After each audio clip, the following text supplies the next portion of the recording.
Hey guys, this is Jeff Stanek with Figured Out Baseball. We've got a great Figured Out Baseball podcast for you today. We're being joined by Hunter Hubbard, who is the head coach at Southern Wesleyan University, a Division II school in central South Carolina. That's the name of a town. That's not the geographic area of South Carolina. They're in central South Carolina, which is just down the street from Clemson. Coach Hubbard played collegiately at USC Aiken, a Division II school in Aiken, South Carolina. He graduated from there in 2017. He spent the 2018 through 2020 seasons as an assistant coach at East Georgia State College, a junior college program in Swainsboro, Georgia. His 2018 team won 32 games, which was a school record. His 2019 team bested the 2018 team by setting a new school record by winning 34 games. Then in 2020, his team ranked 9th in all of junior college, Division I junior college baseball in strikeouts per 9. In his time at East Georgia State College, he helped 8 players move on from junior college to the Division I level, and he also recruited what was named the 4th best junior college recruiting class in the country per perfect game in his 2020 recruiting class. He then moved on to Southern Wesleyan, where he spent the 2021 season as the pitching coach and recruiting coordinator, and then on September 10th of 2021, he made the unofficial announcement on Twitter that he was promoted to be the head coach at Southern Wesleyan. Coach Hubbard, I certainly appreciate your time joining us on the podcast today. Yes, sir, Jeff. Thank you for having me. So typically, Hunter, I like to start with something from the bio that stands out, but in your case, I'm going to do something a little bit different just because of how you and I sort of first connected.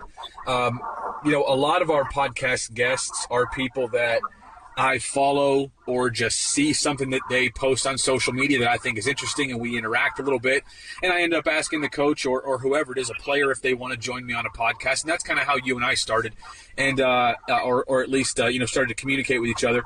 And in our first conversation, Hunter, I was just a little bit struck by your willingness to say things that might not be like really popular on social media, to say things that are truthful, but that a lot of coaches won't get into or don't want to say for one reason or another. And you don't seem to have that filter. For you, it seems to be, like if you think there's something that kids need to hear, you're going to post it, and you're not going to worry about the number of likes that you're getting or how popular you are on social media. It's more for you just about wanting to kind of put stuff out there that you think kids need to hear. And I'm kind of curious about that, about how that's gone for you, and why you've decided to take that stance on Twitter as opposed to, trying to, to gain a bunch of followers and maybe become, I guess someone who's got a really popular account on Twitter or Instagram or wherever else. Just kind of curious why that's the personality that you've decided to take on Twitter. Yeah, man. Honestly, regarding my tweets, I kind of say, what I'm thinking at the time.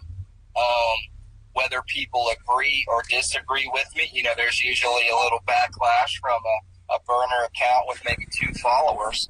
But I believe there's some misconstruction when people think college baseball. People think college baseball is, they think it's college football. They think it's what they see when ESPNU has a full day in November of kids committing and all that. That's not what college baseball is. That's not what college baseball recruiting is. I thought I would have to, when I do think of those things that need to be said, I kind of put them out there, not to kind of bash anybody or belittle anybody, but just so people actually really see what college baseball is like. Because like I said, I think there's a big misconception when it does come to college baseball, when, that could be from people that think they know college baseball or think they can coach college baseball. So I think it needs to be said. What are some differences between college baseball and, some of the other major sports? Obviously, baseball in the professional side of things is thought to be, one of the big 3 sports with basketball and football. But in college, college baseball is not quite as popular. And I think it's I think most people agree that that's just because of the weather, frankly, that baseball has to deal with in college, and it's hard for fans to come out, especially early in the season. And in northern climates, even later in the season, it's not always great baseball weather to go see teams. But besides, can you tell us some of the differences that you see in between college football and college baseball, like some of the things that you like to tweet about or kind of tell people, like this is a big difference that you need to know about? What are some things, Hunter, that people don't know about? Honestly, it's got to be the facilities, the budgets. When I was at East Georgia, we were recruiting a kid that had some Power 5 looks, and they come to small town Swainsboro, Georgia, where the weight room can probably hold 12, 13 people at a time. And they said, Coach, if you don't mind us asking, where's the nutrition room? Where's the smoothie makers? And you kind of laugh and you said, this isn't a Power 5. This is junior college baseball. You grind it out, junior college baseball. And that's the same thing with Division II compared to, some Division I's. Now,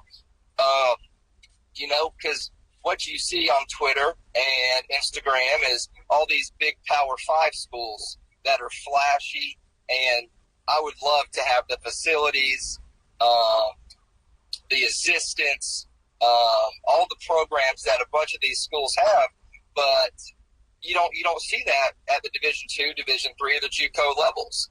And the schools that do have that are, extremely blessed to have that, and that's why their development is so good.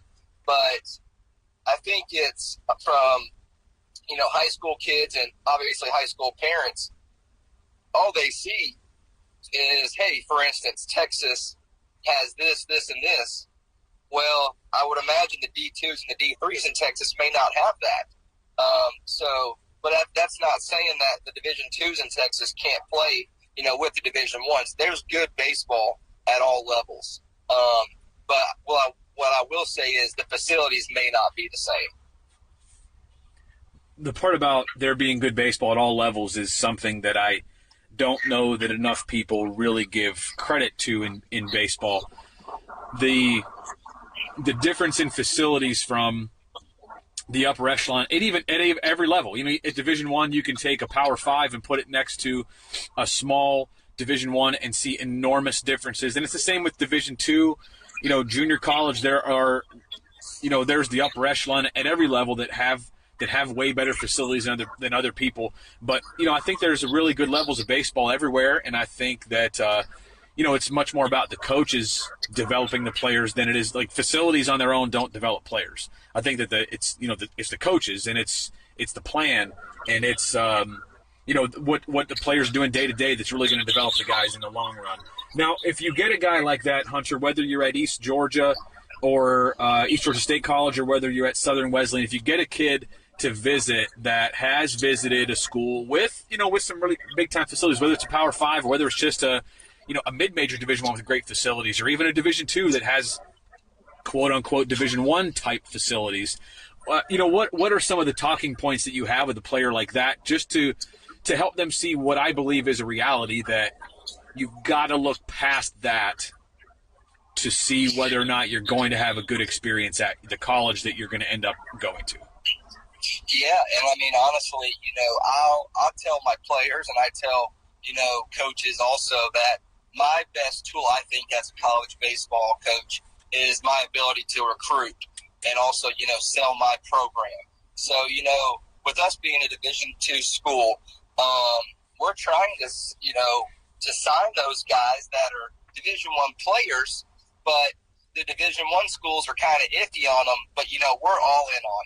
All right, so we've got a kid coming here Sunday who's, talking to a few Division I mid-majors. But when he does come here this Sunday, my job is to sell him on our program. I'm not going to bash anybody else's program, but I'm going to sell him, hey, I know we may not have, the facilities that some of these mid-majors have, but I can promise you, you'll have the development here that it's going to be unmatched.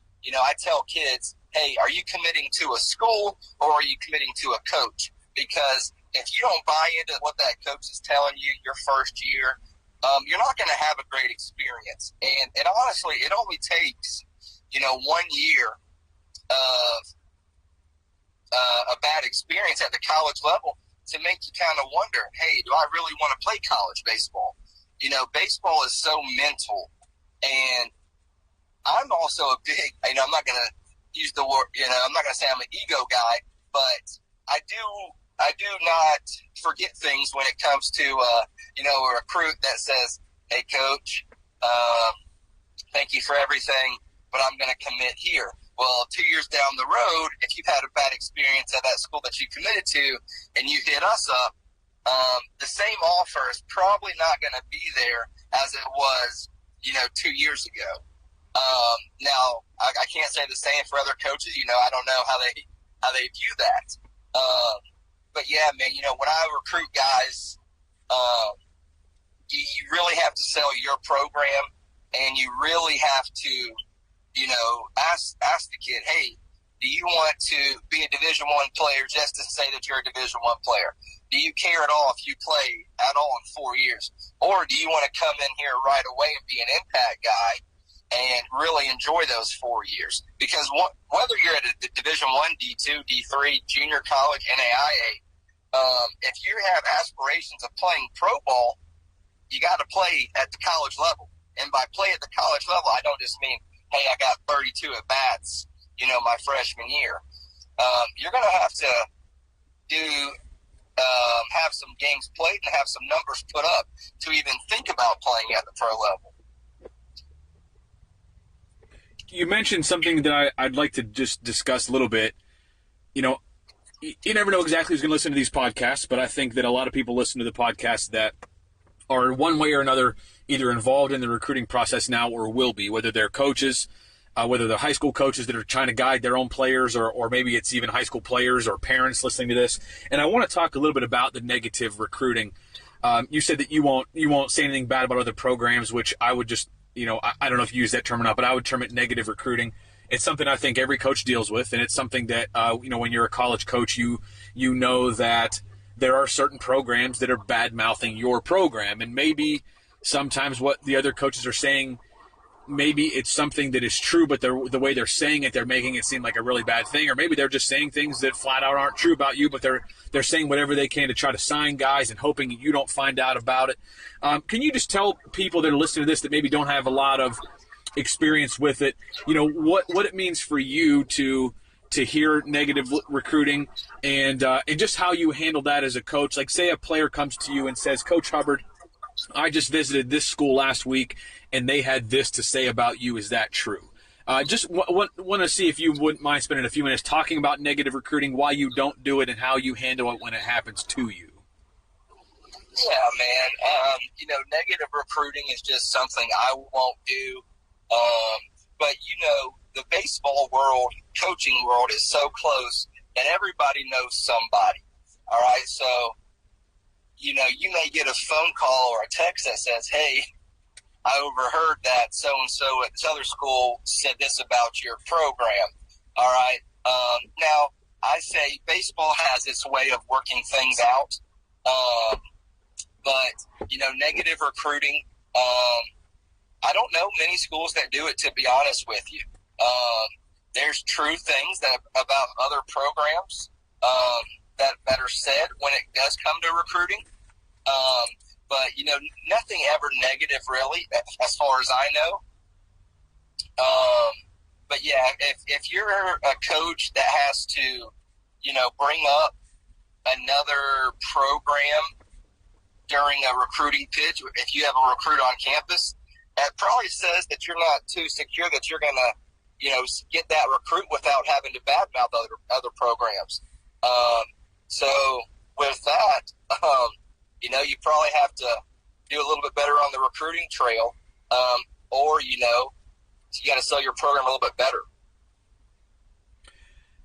Have you ever been in a situation where you've had a recruit visiting your school, whichever, regardless of what school it was, and just say, hey, I've heard this about your program, another school told me about this, and just some examples, like I've been through that I know early in my career, I was my second job in college was as a junior college recruiting coordinator, and my head coach out at that time taught me a lot of things that still stick with me today.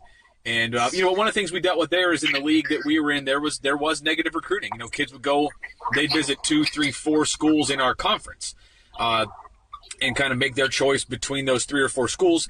And we were, it seemed like sometimes the only school that wasn't negatively recruiting and wasn't like bad mouthing either, the way we develop pitchers or, just like the structure of the staff or how much they travel or like the makeup of our team. Just as an example, we didn't recruit many local guys. We recruited guys from kind of all over the country and even outside the country. We would have international players. We'd have Latin players on our team, and other teams would even find ways to talk about that. And like you said, I think that sometimes that just speaks to the amount of confidence that these schools have in their own programs. But if you were to encounter something like that with a student athlete that came on campus and said, "Hey, I've heard this about you guys," what's your reaction as a head coach to that? Yeah, honestly, man, I've never had that happen. But if, I would be like, hey, if it was a true thing, I'd probably say, hey, this is what we do here. But no, I've never had that come up. So I don't know how I would handle it. But no, I've never had a recruit, come on a visit and say, Coach, before we even get started, is any of this true? But also you got to think, if I'm a recruit, I'm taking visits knowing that, hey, this is a possibility of me going to this school. All right. Recruits aren't taking visits just for the heck of it. It just, hey, I have this weekend off. Let me go see this school. Hopefully if I'm a high school recruit or prospective student athlete, and I do take a visit, it's because I have that school as one of my choices. I want to talk about something else about recruiting that you kind of touched on really briefly, was just about, I guess, burning bridges on the recruiting side of things. There are so many kids in the transfer portal. It's not a good look for college baseball or any sport, really, just how many kids are transferring and at the rate that transferring is happening. And there are many, many times when a school or when a prospective student athlete, he visits a handful of schools. Maybe he visits some Division IIs, some Division Is, ultimately ends up committing to the Division I, and it's not a good experience there. And he wants to transfer after a year or two somewhere where he's going to play, somewhere that that he's going to be able to play maybe the position he wants or be in a more prominent role. Is there a right way to say no as a student athlete to where a year or two later you can call a coach back and say, hey, you guys were really up there in my choices, and I made the wrong choice by going to this program. I look back at it now and realize I should have been coming to your place. I really would like to come there if you have an opening. Is there a right way for a recruit to say no to you so that a year or two down the road, if they need to transfer, that you're open to that and you're not closed off to it because he's already said no to you once? Yeah, man. Honestly, yeah, that's a great question, and I think there is, a right way. Obviously, when a coach is on a guy, on a recruit, and he feels really good about it, and for one reason or another they commit elsewhere, that does, hurt a little bit as a coach. But the best way to do it, man, is, hey, if I'm a recruit and I've got it down to 2 or 3 schools, when you do commit to another school, reach out to every single coach that was on you pretty hard and recruiting you pretty hard and say, Coach, thank you for everything. I think it's best for me and my family, that we go to this school. And then, Coach, nothing against you. I think the world of you. Thank you for everything. Best of luck to you and your team this year. That's, as a coach, that speaks volumes on a kid's character, especially at 18 years old. I'm still young. I'm only 26. So I remember 8 years ago when I was being recruited. And I told Marshall University, I told him no. And I called him and I said, "Hey, Coach, I've decided to commit to USC Aiken." And he didn't take it very well. But yes, for a recruit, there's obviously a right way to do it, because who knows what can happen at that school that you do commit to, or who does know with the way this coaching world changes too. You may tell a coach at Southern Wesleyan no. Well, then in 3 months, you may still be uncommitted, and he may have another job at a Division I. And here's what, I see happening, and other coaches see happening, and they tell me this too. "Hey, Coach, I saw that you got that new job at a Division I. Just reaching out again." That's not the right way to do it, obviously. Because all that tells us as a coach is, hey, just because it says Division I by my name, that's the only reason you're reaching out. I'm the same coach that I was at a Division II, that I will be at a Division I. But all because it says Division I by my school's name, that's the only reason you're reaching out to me. It's a great point. Yeah, that's in the coaches moving around in the coaching world is a huge thing. Even if you don't intend it that way, like, chances are, especially if you end up coaching, even after you're not playing, but even during your playing career, like, you're going to experience probably some turnover on your coaching staff. And, if you're a junior college player, you end up going off to a 4-year school, there's a pretty good chance that you're going to encounter people that recruited you, even if you're playing, across the field from them. So, obviously treating people with respect and trying to do it the right way, it carries a lot of weight, I think, as you go on in your career as a player, and in particular if you end up coaching, like, you got into the coaching world, and I'm sure you see coaches now that recruited you or whatever, and hopefully you hope they remember you in a positive light when that happens. Yeah, that's correct, man. You always want to be viewed as a positive way. Not everybody's going to see you in a positive light, but for the most part, and I tell our guys this, nobody's going to remember 30 years from now the type of baseball player you were. Now, obviously, if you hit 30 home runs one year and hit the walk-off home run in the World Series, yeah, they'll probably remember that. But for the most part, they're going to remember the type of teammate you were. Were you a guy that on a day when they were feeling down, did you come and say, "Hey, what's going on, man? What do we need to talk about?" Stuff like that. And that's the same with coaching and recruits. Like I said, there's a way to do it, and there's a way not to do it. The way not to do it is just not responding at all. All right, because I can tell you, we have old messages on our phones that, "Hey, it's Coach Hubbard at Southern Wesleyan. Like what I saw this fall. We're ready to make you an offer." No response. Well, here it is, March and April. Nobody's offered the kid yet, and you get a text from that recruit, and it says, "Coach, just now seeing this." Obviously that's not true. Obviously that's not true. And we're not dumb. We can kind of feel the vibe when it's a phone call or it's a text. So we take hints. If it's short messages, short replies, it's, "Hey, this kid's probably not interested in coming here." You move on, you go from there.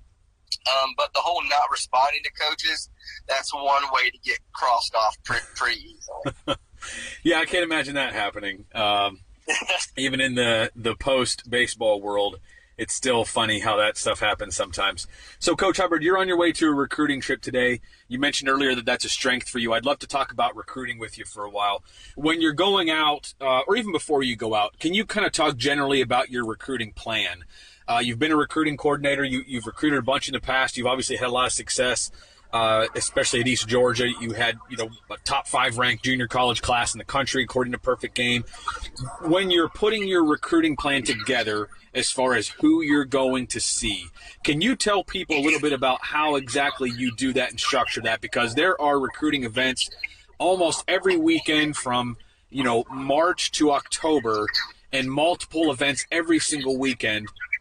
So coaches have to be very organized. How do you go about organizing your recruiting calendar? Yeah, man. Honestly, when I was at East Georgia, it was every weekend I was somewhere else. You know, you want the best players, you got to go out there and find them. Okay, that's the best way to get a program going, really quickly is, hey, bring in better players. And that's the same thing right now, where I'm at with Southern Wesleyan. I'm going to bring in really good players. My job is not to bring in guys just to fill out the roster. We don't do that here.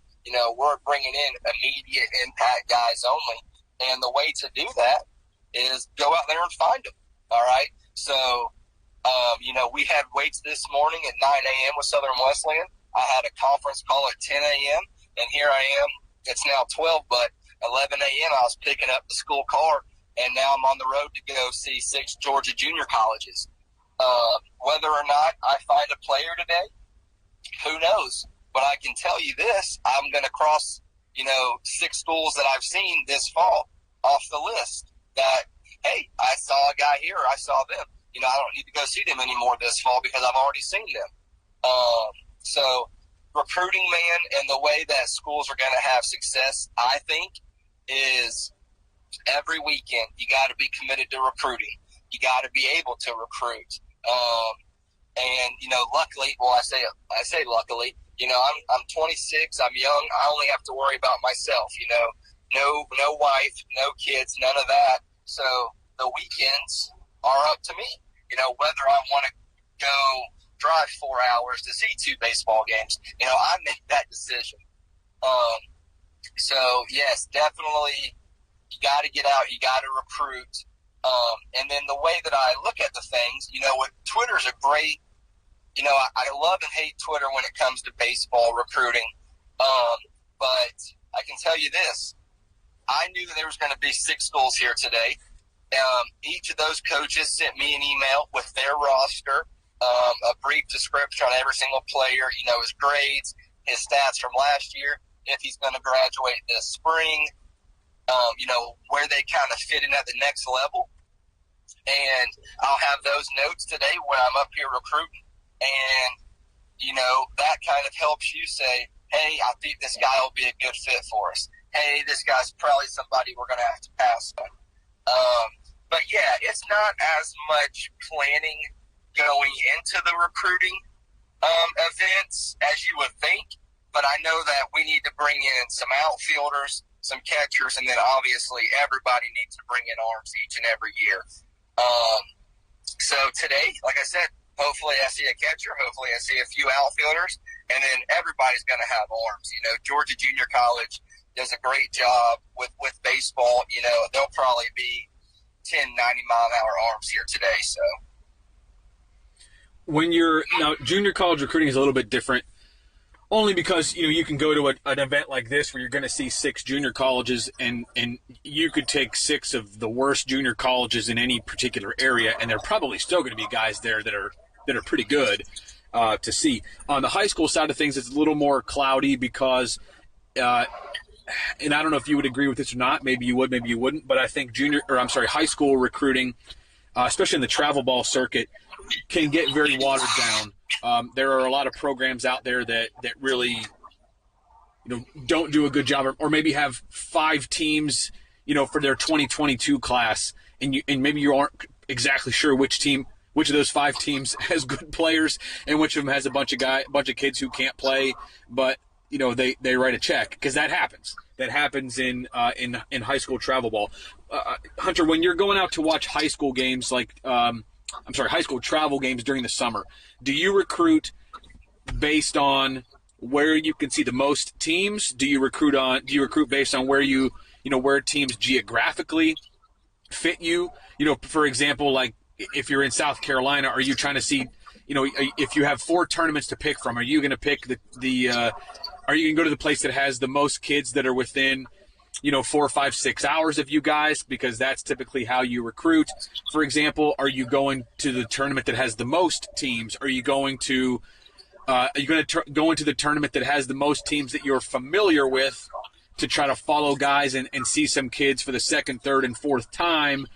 Just kind of curious, and I wonder if you can give some insight to parents or even travel coaches out there about how you pick, during high school travel season when there might be 5 or 6 tournaments to pick from in a weekend that are within a reasonable drive of you? Yeah, honestly, coaches during the summer, there's some really, really big national tournaments. We're lucky enough to be one of the host sites to the Black Bear tournament. And I think, there's usually 150, 200 teams in that. But, one of the biggest events here in the fall is Jupiter, which is coming up. And, that's a great way to see 400 different teams. So, yeah, you do, I would say I would usually go in when I do the high school circuit during the summer to a tournament with, the most teams, or even let me rephrase that. With Lake Point and East Cobb here in Georgia, you could sit at one location and see 4 different games. That's very beneficial to a coach because, hey, I got to see this kid at 11 o'clock, this kid at 12:15. Well, their fields are next to each other. So there you are for the first 2 innings at the 11 o'clock game. You take 5 steps to your right, boom, you're already there. So it's all about, the coach's preference. I personally go to the bigger events, because usually the bigger events have, better teams. Little local tournaments, you're probably not going to see much, just because it's probably the same 4 or 5 teams each and every weekend. And also, locally, you should know what you have there. With an hour radius of your school, you should have a relationship with those high school coaches. You should be able to trust them each and every year to, hey, coach, I got a player for you. You stop over here one day this fall, or, one day in the spring, and I'll let you take a peek at him. That's good stuff. So when you're going out to recruit, let's stick more on the high school side of things, whereas, junior college players are going to be more polished when you see them much more physically mature than when you're seeing a kid in high school. When you're going out to a high school age event, Hunter, what are some things that you like to see? Obviously, let's skip the obvious stuff. A guy throws a high school player that's upper 80s or better, obviously is going to stand out. A guy with big-time power at the high school level is obviously going to stand out. But let's go beyond that a little bit and just talk about what kind of tools you like to see, things that when you're on the road, you're taking notes on, or you're circling a guy and thinking like, boy, I need to get on this guy, or I need to follow him a couple more times to see him. What are some things that you are seeing that you like when you are out recruiting? Yeah, man,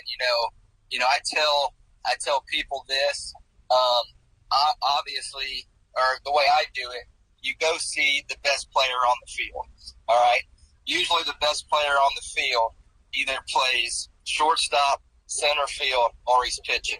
He may be catcher, but it's right up the middle, all right? And the minor leagues, those minor league teams have 4 shortstops on their infield when it's all said and done, all right? The guy at short's probably your best defender. The guy at third's probably, the second most athletic, probably swings it a little bit. The guy at first was probably a shortstop at one point in his life, but at the pro level, he probably can't do that, but he probably swings it very, very well. And then the guy at second was probably a shortstop up until pro ball, all right? But yes, you always go and you don't really go and look for a specific need per se. But when you're watching a high school game, if something stands out and it's like, whoa, that guy is a little bit better than everybody else, he can probably play at the collegiate level. Remind me, again, where we were going with that. I'm sorry. That's okay. I wanted to see if you're going out, just maybe some things that stand out to you that maybe aren't the obvious tools. Like if we're talking about hitters or pitchers, things that maybe aren't like, my mom could go and watch a game and tell you probably who the best player is on the field or one of the best players.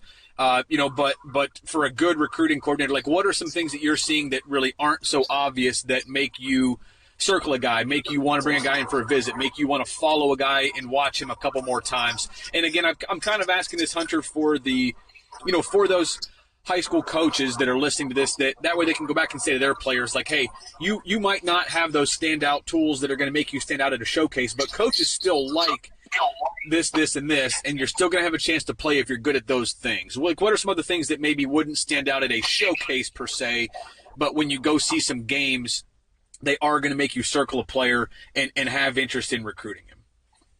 Yeah, man, and once you said that, it hit me again. Obviously, guys that absolutely get after it. The guy whose jersey is completely filthy at the end of the day, he's probably a baseball player. And this goes back to, that original tweet that kind of got me and you connected. There's a difference between people that play baseball and baseball players. All right? The more baseball players you have on your team, the better you're going to be. Guys that really, really enjoy the game, baseball IQ, always in the right position, and when they're playing somebody that's out of position, they embarrass them and, they throw behind them and boom, they're out. That wins ball games. But yeah, so maybe there's some recruits out there that don't have the biggest standout tool set, the ones that you show up to a showcase and you don't say, oh, that's a ball player. But absolutely getting after it, enjoying being there for sure. And then just being really good at everything. There might be some recruits out there that, hey, I've got one tool. All right, well, if you have one tool, when you go to these showcases and you're trying to get recruited, show that tool. If you're a big old first baseman that's probably not the best runner and can't showcase the 60 that well, obviously us as college coaches, we know that. We didn't come to watch you, run the 60. The reason we came to watch you is because we know you're a hitter. All right, so be that hitter. Don't get into this idea of, hey, I ran a 7.8 60. Okay. When you're playing first base and you hit 12 home runs this year, I don't care if you run an 8.6 60. Your job is to hit. All right. But yeah, if you're that may not have the 6'2", 215 build, where you walk into a showcase and you're like, whoa, who is that guy? All right. The first hour, it's like, whoa, Coach, what'd you say his name was again? That kid, he's everywhere. Out here. He's asking questions. He's asking about programs. He's hustling everything out for sure. And he's doing it with a smile on his face. It looks like he really enjoys baseball. That's one way to very easily, get on the map of college coaches. Now, I'm not saying that'll get you technically, signed and all that, but I can promise you if you're going out there and you're the first one out of the dugout, you're the first one off the field each and every time, you're always attentive to what your coaches are saying. Coaches do, notice that for sure. And in the recruiting world, there are hundreds of players to look at and choose from, outside of like Power 5 levels. At the Power 5 level, if you take all the mass of recruits every year and sort of put them in a pyramid of where their talent level is, there's the most talented at the bottom, and at the top there's the least. And for most programs in the country, they're recruiting somewhere in the middle, where there are a lot of kids to choose from, if we're being honest. And I think the good programs do a good job of separating two people who have similar talent, but one guy just has certain intangibles that the second guy doesn't have. And those things that you just talked about are such an important part, because if you're going to spend 4 years at a college program and do things like early morning weights and off-season conditioning and having to go to class and having to go to study hall and having to do a lot of stuff on your own academically when your team is on the road, and, giving up partying on weekends when maybe other kids that on campus that don't play a sport are doing that sort of thing and worried more about their social life. Like, there's a lot that athletes have to go through, and if you're going to do that for 4 years and have the best 4 years that you can have athletically, there's a lot of intangibles that are going to come into play throughout that period of time. So it's super important, I think, for programs to recruit that kind of player. And I love hearing you say that, to encourage guys who maybe don't have this really super standout tools to know that there's still a place for them. You have to be physically, athletically, you have to be a certain player to still have a chance. But your tools can be a little bit below someone else's, but the intangibles can still get you to that same level and even probably help you to have more success, just because you've got those things that are going to be really important for success throughout the next 4 years. Yeah, I'll say one more thing just really quick to touch base on that. If it comes down to two recruits that, your coaching staff, really likes both of them, and, one of them, you call his coach and he's like, Coach, I'll be honest with you, he's missed a couple of classes, or, there's some days where you kind of got to –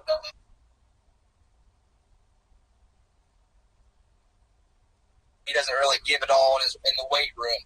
But then you call the other coach and it's like, Coach, this one, he's the first one there every day. He's the last one to leave at night. The other day I come down to the field and he's sweeping the dugout. Also, Coach, he's a 4.0 student. Obviously, you're going to take the guy that the coach is like, you can't say enough about him. And it does come down to grades usually too. At the college level, great. And I was the kid in high school that had the 2.96 GPA. And looking back on it, now that I'm paying these student loans, if I had that 3.0, I'd be paying a little less. So for those high school, recruits out there, high school grades do matter. They really do matter. Us, I can't speak for, but us at Southern Wesleyan, the better your grades are, and that goes for junior college players also. Now, I do, know that some kids, whether it be a freshman in college or a freshman at a high school, Coach, I'm a 2.7 student, but the last, 3 years I've been a 3.5 student. My first year I kind of didn't take things serious. And so I know a bunch of kids that are like that. But yes, when it comes down to two recruits, man, you're always going to take the guy that you're not going to have to worry about when you leave the office at night.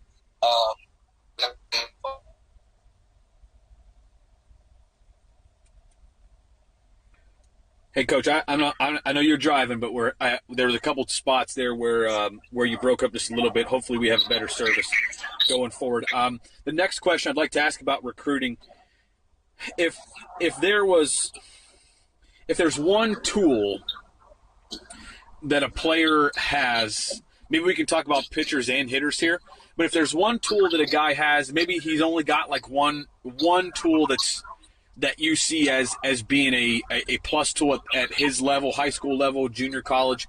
If there's one tool that you would like to take a chance on more than others, is there a tool on the offensive side or on the pitching side? Like, everything is kind of average, but this one tool is above average, and I'm a fan of that tool, so I will take a chance on this guy because he's got this one tool that I like.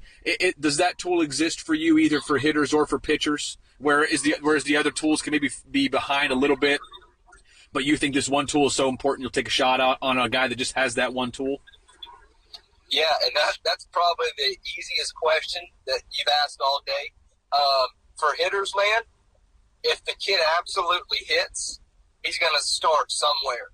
They make a DH at the college level. Pitchers don't hit for themselves.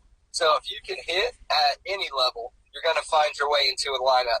And then for pitchers, if you have a strikeout pitch, a pitch that you can throw 0-2, 1-2, 2-2, and it's going to result in a swing and miss or an out, 75, 80% of the time, that's going to get you signed. All right, so for hitters, having that true hit tool, because what coaches are seeing, more and more each day is nobody can hit anymore.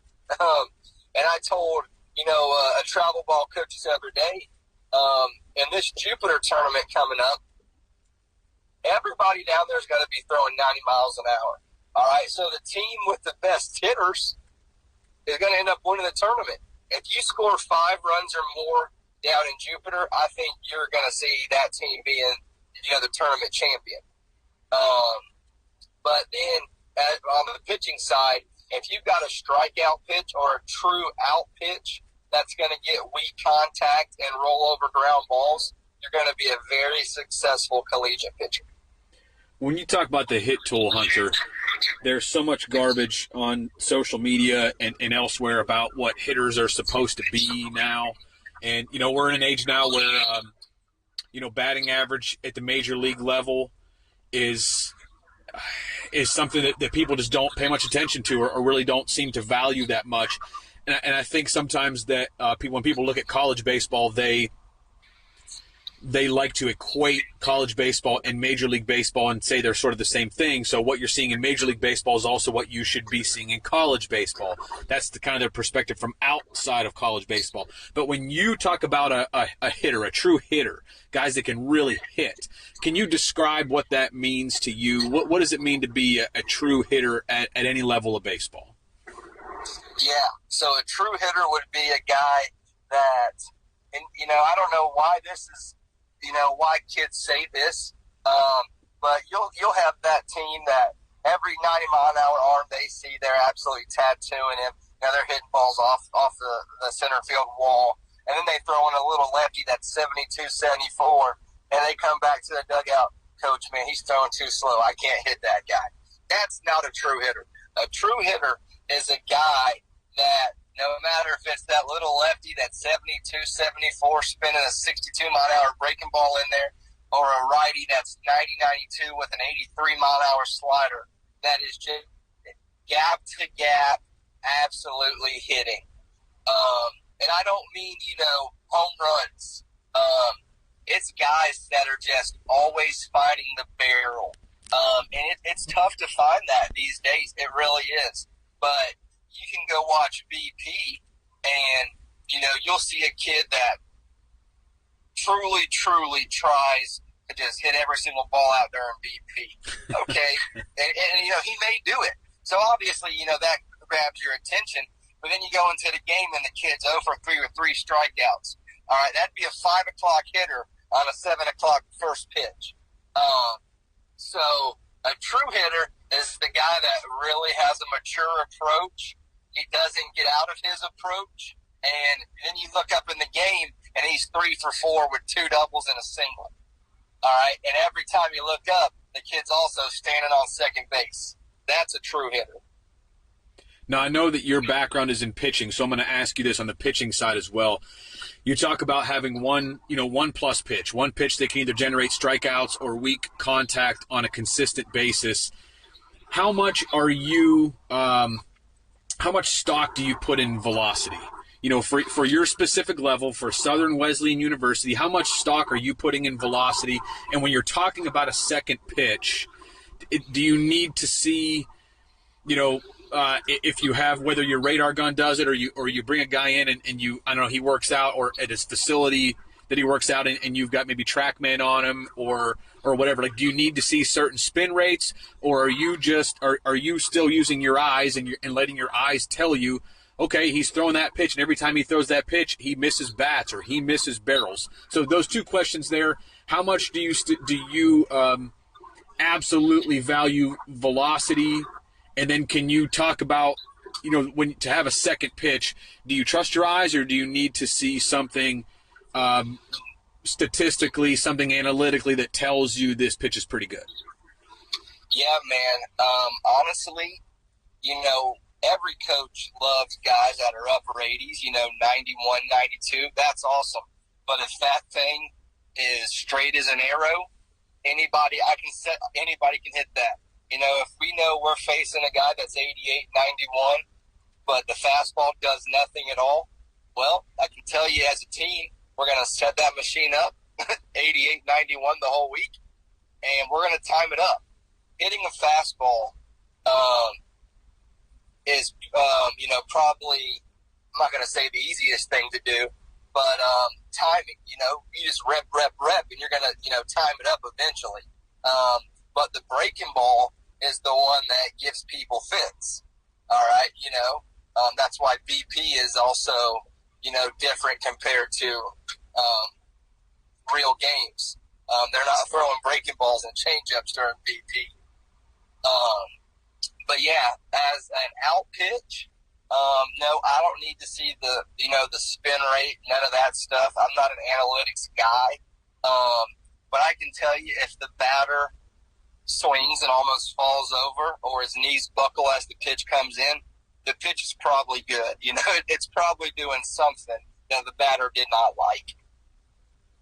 And then, going back to it, no, we don't recruit strictly off velo because, we face some teams in this conference that, they've got a guy that's 83, 85, but he'll start on the black and he'll nibble and get, 1 ball off, 2 balls off, and he'll just live there the whole game. And you look up in the 6th inning and he's 60 pitches in and he's got 1 hit. We've got 1 hit off of it. So, no, I do not think velo is the end-all, be-all of pitching, because I do know there's, hundreds of guys in minor league baseball that throw 100 miles an hour, and 3 years later, 4 years later, they are unemployed and don't have jobs because they can't hit the broadside of a barn. So, if there's an 86, 88 mile an hour arm that can really locate, he's definitely better than the 90, 92 guy that can't. I tell our guys, look, 88 to 91, that's the same pitch. 92 to 94, that's the same speed. 95 and above, that's when we're talking about really, really hard fastballs. We talked a little bit. We've talked quite a bit about what things that you like. I'd like to just ask you in the last few minutes of our podcast. I've got a couple questions for you if we have time for them. But the next question: what are some things that, besides a lack of pure talent, what are some things that you don't like when you go recruiting? Whether we're talking junior college or high school, what are some honest to God actual things that you will go see at an event, and you will cross a guy off? Outside of his baseball ability. So you see a guy who's got the physical tools to play for you, but what are some things that you will see that will make you cross a guy off of your list? Yeah, man. One is if your parents bring you a Gatorade to the dugout, that does not need to happen. Obviously, if you fly out to left field and when the ball's caught, you haven't even touched first base yet. That's one really good way to get crossed off. If I'm, texting a kid and, hey, man, I saw you today. I know you didn't have the best outing, but I still liked, the stuff. And the response is, man, coach, the umpire, it was the umpire today. He was just squeezing me. And then when I was making good pitches, my defense let me down. I cannot stand that, to be honest with you. I can't stand a pitcher that puts the blame somewhere else. In baseball, we know, I've been around this game 20 years now. Umpires aren't very good. I've never seen a good umpire, to be honest with you. I watch the Braves every night, and I think those guys suck too.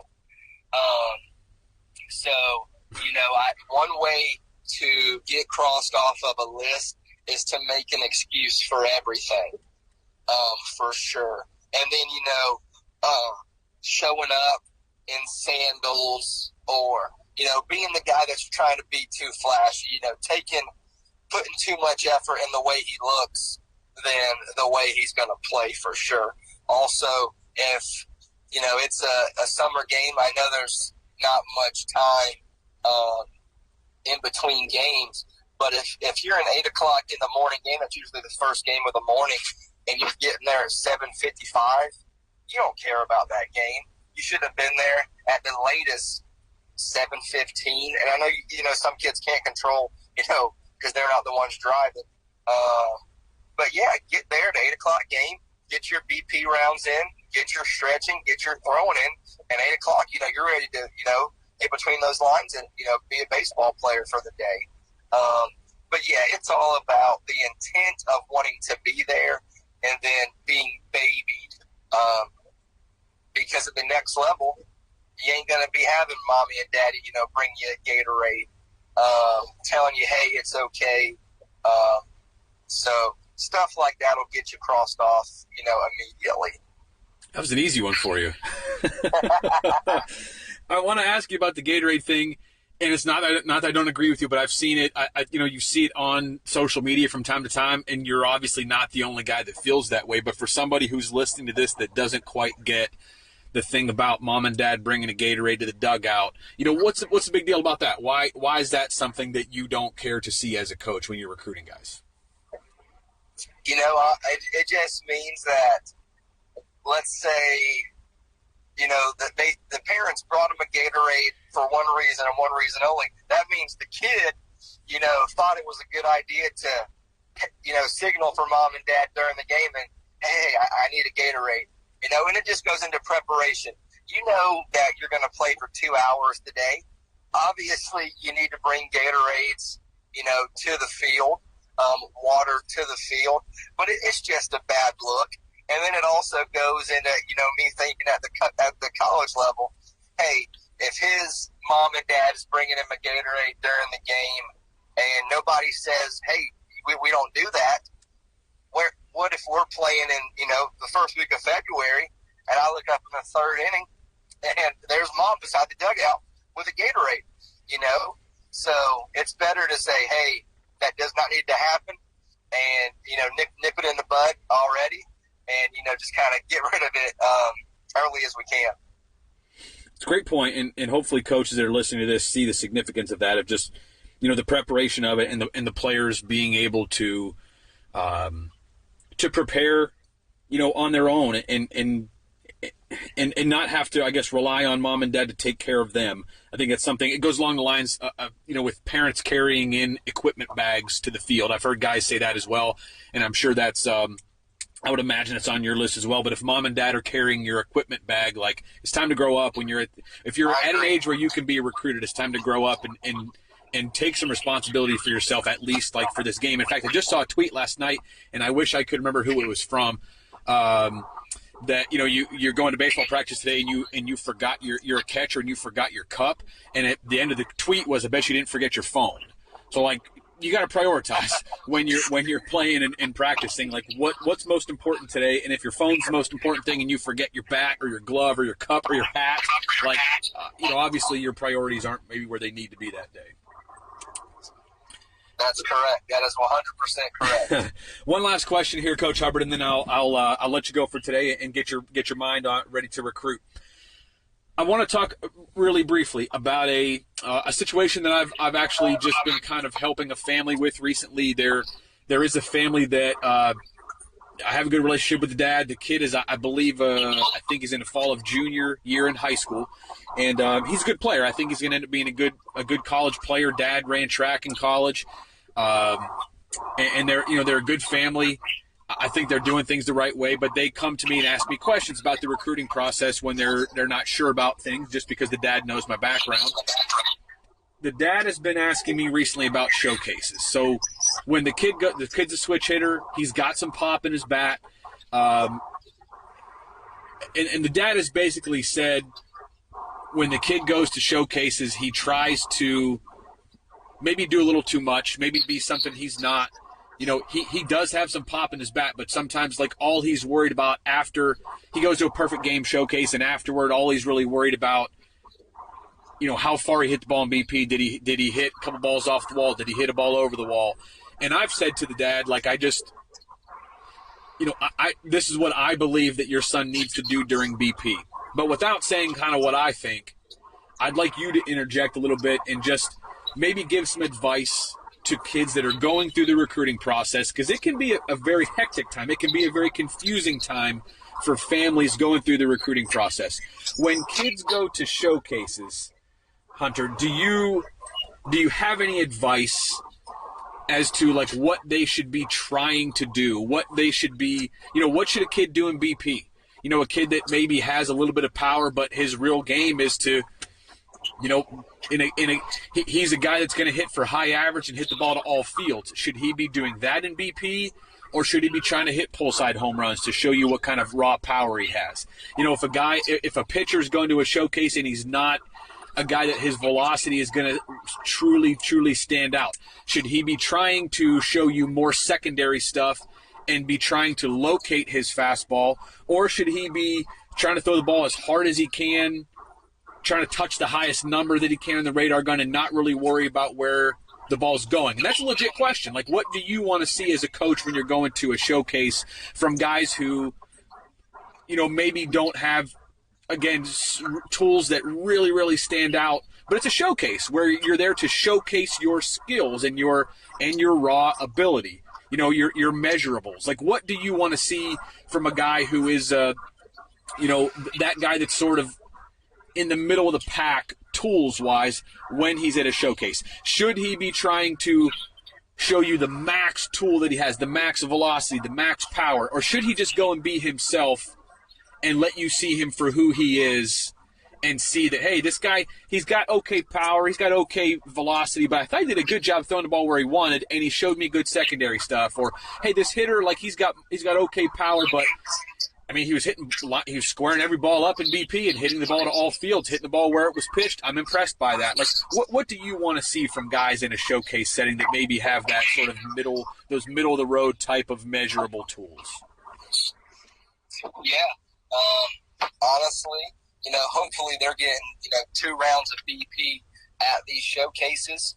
The first round, you want to kind of, as a recruit, you want to show these coaches, who you are as a hitter, whether that be gap to gap or, backside guy that can, hit and run, all that good stuff. But your second round, go in there absolutely trying to, hit the ball over the fence. Same thing that I would say with pitchers. I know the showcases that I've worked, I usually control the bullpens, and it's about a 15, 16 pitch bullpen, and the first 12, 13 pitches, show me who you are as a pitcher. Show me your 3 pitches, and then those last 3, we're going to really, try to hit a number. Okay, so, as a hitter, you want to have that approach, your approach your first round, and then if you can't hit some balls out, that second round, totally try to do that. Try to be that pull side guy. Show a coach you can hit for a little bit of power. And, the same thing as in the pitching guy. Show me who you are as a pitcher, and then when I ask you, hey, can you, show me a number right here, don't be afraid to do it, So that's what I would say to answer that question. I think it's really good advice, both for pitchers and hitters. And you hope that showcases give kids enough time to have 2 rounds of BP. One thing I can say that I don't think showcases do a very good job of is when there are switch hitters. A lot of times they get 1 round from each side, which makes that maybe more difficult. But if you're a right-handed hitter, left-handed hitter only, I think it's tremendous advice. And for pitchers as well, if you have 15 pitches, those last couple pitches, really let it eat, try to hit a number, and before that, show people what you have.